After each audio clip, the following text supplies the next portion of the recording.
you tell me that no top teams, no top clubs in the world cannot find a place for this guy's left foot? He is playing as if I feel I deserve that number 10 jersey. Vinicius Jr., La Liga winner, UCL winner, Ballon d'Or front runner, was sold off because he was imprisoned. He was incarcerated by dudes from the Costa Rican Ligas. If you allow this man to win another Ballon d'Or,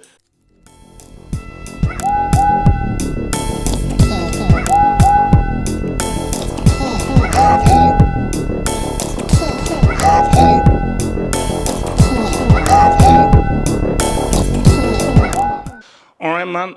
Copa America, a little bit of a Copa America recap because guys, look, it's been crazy. Because of what the Euros is doing with the hours of the Copa America is on, it's crazy. And also remember, for Germany, it's an hour even ahead of what it is before. So we're talking about like 3 a.m., 4 a.m. tax, bro, plus the games that happen later for the Euros. But I've got to do a little bit of a Copa America recap. I've just caught up, and there are a few things that I need to talk about. So let's get it. So first of all, give this man a job. Give this man a job. He's cooking. 2 assists. 2 assists that this guy collected for Colombia. Give this man a job. Now, people may say, Halfo, you're talking fluent break. Maybe I'm talking basic break, but hear me out. Hey, we've seen this before. Like, I'll give you an example. Patrick Mboma. Trash for club, amazing for Cameroon. Closer. Didn't have much of a club career for Bozo FC or Bayern, was freaking money for Germany. So the same thing could be James Rodriguez. He's an international merchant. But he's an international merchant. So let him be an international merchant. We don't need to give him a club place. I'm sorry, this kid has tesh. And you know what it is? We live in a world where there are no luxury players. Shout out to your boy Pep. I think because we live in a world where there are no luxury players, players like James Rodriguez, they can't eat. They can't eat. I'm sorry, it's true. Players like this that can't eat because we live in this kind of world in which, no. Everybody has to pay a system. We can't have a luxury guy. We don't have specialists. But every single time this guy puts on the yellow and red of Colombia, this guy cooks. And I'm looking at Colombia, who you have your boy Luis Diaz. Of course, you've got Yermina in there. You've got Sanchez in there in defense. If Diaz can play at a high level, and I know that guy plays with his heart for Liverpool, but he plays with his heart at 8 when he plays for Colombia, Colombia got a little sign. But with James Rodriguez playing like this, bro, Colombia are an outside threat. Do I think they'll win? Probably not. But they're going to have support because there are many Colombians in America. And, shout out to Francesca Jimenez. Do your Googles. Francesca Jimenez might be the GOAT. She might be the GOAT. But I'm sorry, James Rodriguez, bro. I'm like, you really can't find this guy a club. So you're telling me that no top teams, no top clubs in the world cannot find a place for this guy's left foot? Really? Because if you're telling me that's the case, we have failed as a footballing community. If we can't find a place for a James Rodriguez to execute and play in his best role, we have failed as a footballing world. We have failed. Simple as that. Because I'm sorry, this guy has tesh. He passes the eye test. We're talking about like an 80 to 85% eye test. No, sorry. Yeah, we're talking about an 80 to 85% eye test score. Let him cook. One thing about the game that I like. So there was an apparent penalty call that Colombia had a penalty, but then it was overruled. But the referee, with a microphone, explained, obviously in Spanish, why he didn't give the call. Now, this happens a lot in rugby, and of course, this happens in the NBA. But something similar to football, like something like rugby, where every time that a foul is made and everything, the referee goes to the mic, tells the audience, blah blah blah blah blah. It also happens in the NFL as well. Let this happen. Because referees, there are times where that call didn't make any sense. Please explain why you made that break call so we can clown you even more. You can't just make a break call and then just walk away. So, because bro, there are times when Lukaku was offside, I'm like, okay, explain why he was offside. Or if people who thought it was a foul or not a foul, okay, why did you give this as a foul? Explain specifically. Why did you not give this as a foul? Explain specifically so 100% I want this to be brought in. Now, it's tricky to do this in the Euros because of so many different languages. So what language do you do it in? Do you just choose English as a neutral language? Maybe. So it's easy to do that in Copa America because the neutral language is Spanish. Again, in AFCON, is it really because in AFCON you may have to do it in English and French because the two main predominant languages that most people speak in Africa is English and French. So do all referees speak English and French? So it's easier to do that in Copa America, but for sure, in the Premier League, let the referee explain that stuff in English. In the Bundesliga, let the guy explain that stuff in German. In Serie, explain it in Italian. In La Liga, explain it in Spanish. Bro, in the Brick League, explain it in Siberian or explain it in Alaskan. Simple as that. So 100%, I do like this, though. I do like this because referees need to be held accountable. They need to be held accountable because you can't just put forth a brick performance, don't give any calls or give BS calls and just run away and hide. Because again, with this, I also want you to give a post-press conference. Go give a damn press conference, you prick. Thank you. All right, now let's not get serious. Let's get serious right now. So Brazil drew against Costa Rica. I still maintain my viewpoint that Rodrygo shouldn't have the number 10 jersey. So I have not changed from that point. That being said, he is playing as if I feel I deserve that number 10 jersey. As in the way that he's applying himself. The quality isn't there for somebody who should be wearing a number 10 jersey based on those people who wore it, but the way he's applying himself, I'm like, you know what? I can't fault you for your efforts. I can't fault you for your application. I can't fault you for your psychology because there's another dude who we're going to have a very, very, very, very, very difficult discussion. Okay, we'll get there. So, but for Rodrygo, look, he was trying. He came close several times, dribbling, weaving through, demanding the ball, trying to make things happen. He was on the ball. It's so crazy. He was doing what Neymar does for this team now, not to the level of Neymar, because Neymar is like 10 times the player, but the way in which I am trying to take over the team. I'm the guy trying to make things happen. Now, there's another guy who should be doing this, so I'm sort of confused that another guy who is trying to go for a Ballon d'Or isn't doing this, but Rodrygo is doing it. Rodrygo is doing this, and I've always said that even if this other guy is the guy that is the more effective, much more of the superstar, much more of a game changer, I've been on record to say, in terms of footballing ability overall, I think Rodrygo looks nicer on the ball, and I think his football fundamentals are a lot more refined than the other dude. And we'll get to the other dude. But Rodrygo tried. But the reality is the reality. We're not here for effort. We're not here for trying hard. We're not here for, you put your best foot forward. We're here for Tesh. We're here for Jogo Bonito, and we're here to bring Brazil back. And as much as Rodrygo's trying, and I don't fault him for effort, you're not Pele. You're not Zico. You're not Romario. You're not R9. You're not Rivaldo. You're not Dino. You're not Neymar. Because at the end of the day, this is still a skill-based sport. Effort is still around. You need to give an effort, but it's still a skill-based sport. Now, let's get even realer right now. So, there was an image I didn't want to see in this opening game. And this was an image that is something I feared. I feared this image. And guys, this is one of the worst images you can have when you're trying to go for a Ballon d'Or, especially given the context of this image. Now, you see, when I pull up this image, people will be like, okay, well, this image makes sense because of, tactical things or time or rest. But this image came through due to brickness. Now, I'm not sure whether we're ready for this image. Are you ready for this image? I don't think I am. So I'm going to give you a moment before we pull up this image. Take a deep breath. Breathe out.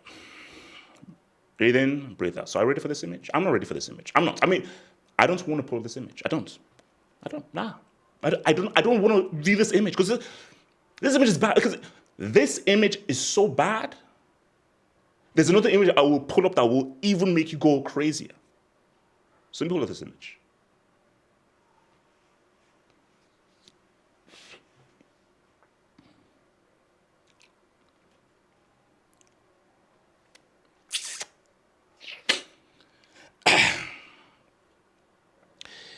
Vini wasn't subbed off because he was tired or they wanted him to rest for the next game. Vini was subbed off because he was pocketed by dudes from the Costa Rican League. I'll say it again. Vinicius Jr., La Liga winner, UCL winner, Ballon d'Or front runner, was subbed off because he was imprisoned. He was incarcerated by dudes from the Costa Rican League.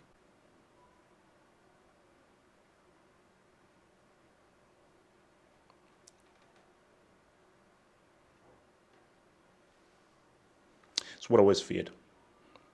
It's what I always feared because if Vini breaks this Copa America, you can't give him the Ballon d'Or. You can't. You see, football isn't Europe-centric.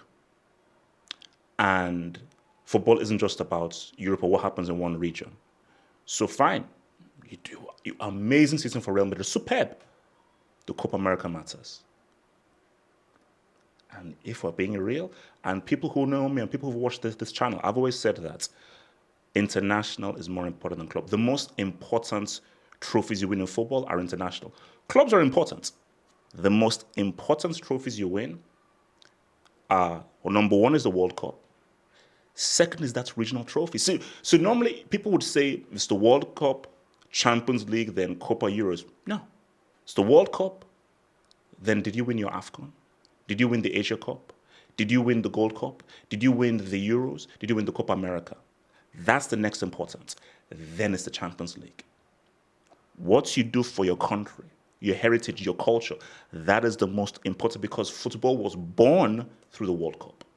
That was what, so the internationals, that is the lifeblood, the life source of football.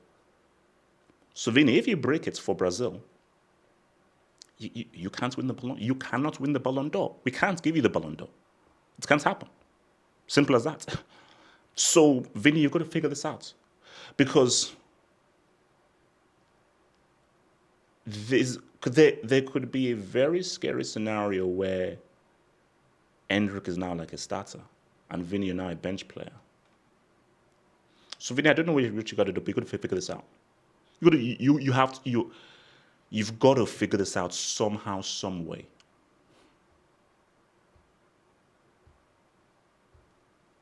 Got to figure this out somehow, some way. Because Rodrygo is outplaying you, he's outperforming you, and stupid me who said, "Vini, how can you reject the number 10 jersey?" Now it makes sense why you rejected the number 10 jersey because, as crazy as this seems, it seems as if Rodrygo is more fitting on that jersey for you. Now, I feel no one should wear this number 10 jersey in this team because there is no player in this Brazil team fitting enough to wear that number 10 jersey. But at least Rodrygo is at least playing like if he's trying to deserve it. Even if he doesn't deserve it, at least he's playing like it's a Vini. What the hell? You're supposed to be the superstar. You're the main guy. Vini, it's called GID. No excuses. Figure it out. I don't want to hear about tactics or the other position. Figure it out. There are no excuses here. No excuses. Because if you come back from this Copa America with a brick performance and hardly registering any kind of impact, I'm going to look at you funny. I will look at you funny. And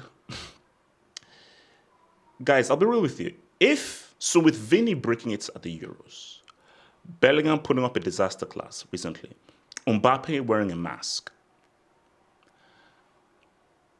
will you be surprised if this happens?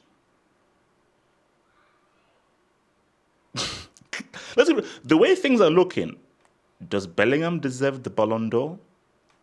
Does Mbappe deserve the Ballon d'Or? Does Cruz deserve the Ballon d'Or?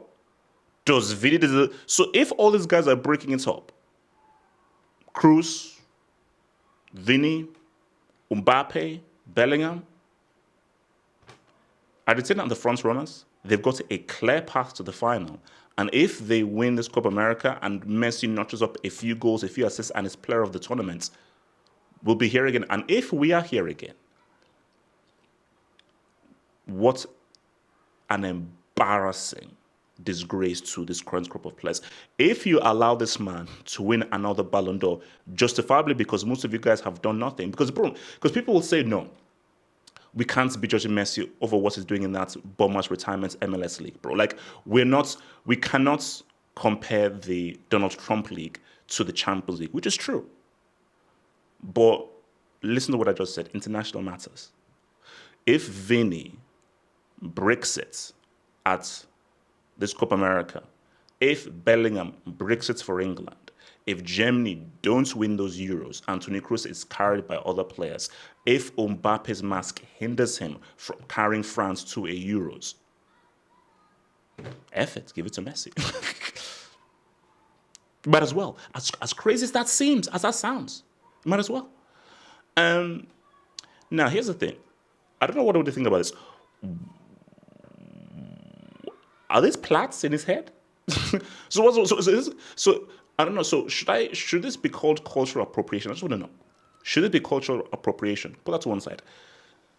For me, I said again, Brazil are a joke. They're not serious. The final that I think we all want to see is a Uruguay-Argentina final. Nobody wants to see a Brazil-Argentina final. That's like the showpiece final.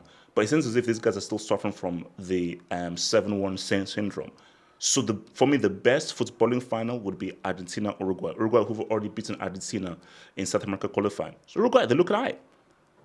And there's a Darwin narrative. Now, hold your horses. There is no Darwin Ballon d'Or narrative, but there is a Darwin narrative because if Darwin ends up top scorer, wins the Golden Boots, Uruguay win Copa America, that would now be something of where, okay, can we really be critical of him? Again, I know I'll sound like a broken record, but I'll say it again. International football matters. If Darwizi, a.k.a. Darbibi, leads Uruguay to the Copa America, wins the Golden Boot, I don't give a damn what he did for Liverpool. I don't care. Now, we can go and clown him when the season starts, but if that happens, I will have greater respect for you because those who show up for internationals but don't show up for a club, I have respect for you. So it's like this. If you show up for your club and you break it for internationals, I look at you funny. If you show up for internationals and break it for your club, I have respect for you. I have respect for you. International football is what matters the most because your club, that's your form of employment. It's cool, it's high, it's a form of employment. It's the great Pele, that's what he said. Pele said that club football is fickle. You kiss the badge of a team one season, you kiss the badge of another team one season. The moment you play, I believe it's one or a few games, once you play professionally in a tournament for your country, that is your team for life. That is your badge for life, and that is what you'll be kissing for life. So there is a realness to international football because, no, this is for Darwizi. You can't be like, okay, let me now go and join Argentina. Let me now go and join Brazil. No, you are going to be playing for Uruguay forever. You can't transfer from Uruguay to another team. So if he says what's up for Uruguay, 100% I am giving him huge, massive respect. Huge, massive respect. And let's be real, the two best teams at this Copa America, make no mistake, are Uruguay and Argentina. And those are the two teams that I want to see in a final. I'll repeat, I do not want to see Brazil in a final. I don't. I don't want to see Brazil anywhere near a final. Thank you. Now, let's talk about ageism. He's 41. I think Vargas like about 40. He's 41. Why is Claudio Bravo still here? So this whole Chile things that I do feel this might be a government mandate. Why is Bravo at the age of 41 still playing in Copa America?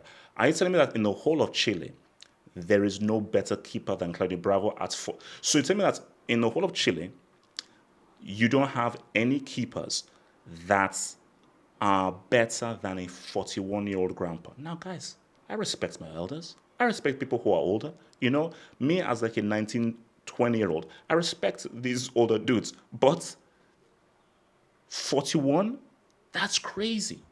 That's crazy, bro. Let's keep it a stack bundle. That's crazy. He's freaking 41. He's freaking 41, man. Come on, man. So, like, I'm sorry. At the next Copa America, the next World Cup, I don't want to see Claudio Bravo there because I fear that they're going to pull this guy up at 43 or 44 years of age. And it gets worse. And it gets worse. 40. So we see that Peru-Chile game, that was an old folks game. Call it an old folks game. Homeboy is 40. Now, I can understand Paulo Guerrero, but I don't accept it, but I sort of understand it. For Paulo Guerrero, he's trying to break a record. So I believe he's on 14 goals, I believe, Copa America. So he's trying to reach a goal-scoring Copa America milestone. And you know what? Fine. Even if I don't agree with it, even if we don't want to bring in a defibrillator or bring in the ambulance or, that whole shock thing, even if we don't want to do that, we don't want to bring the ambulances out of there in case you faint or something, fine. He's trying to chase something personal and something that'll be very unique because if he reaches a Copa American goal scoring milestone, that is something that he can show his kids, grandkids, and say, yo, I am a legend of the oldest football competition. And that's something to have. But you're for okay, put it this way. Are we going to be seeing a 50-year-old Paulo Guerrero at a Copa America? I'm going to ask that question. Answer. Are we going to be seeing a 50-year-old Paulo Guerrero at a Copa America? Simple as that.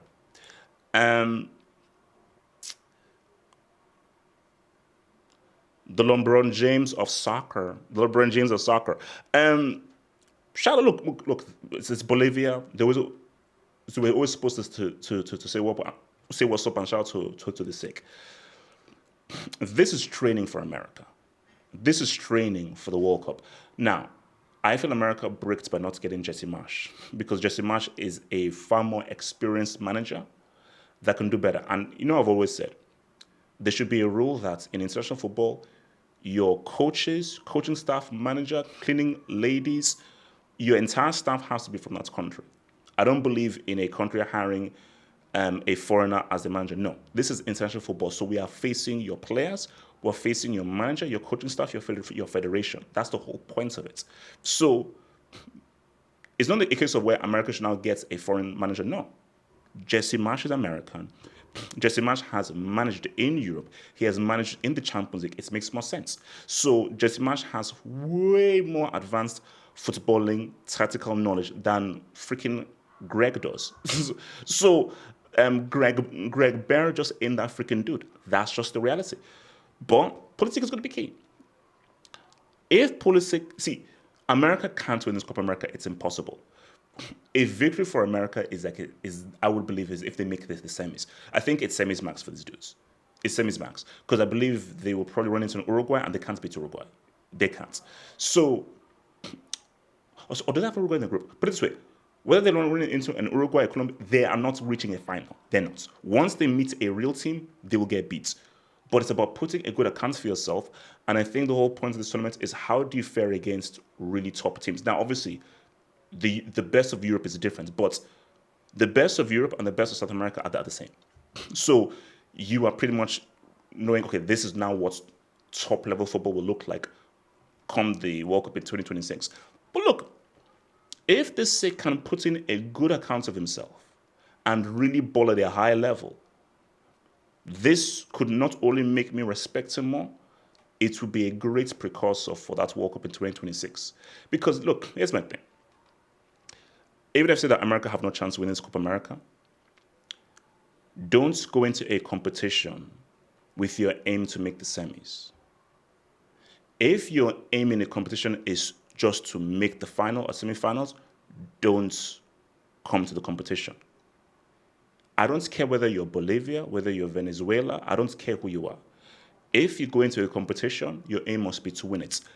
With whatever tactic, strategy, however way you feel you will achieve that, your aim must be to win the competition. So America's aim should be to win. I don't think they'll win. I don't think they have a chance. But that's just me. But for Berhalter, for that team, your aim must be, no, we are here to win this trophy. We are here to win this Copa America on home soil.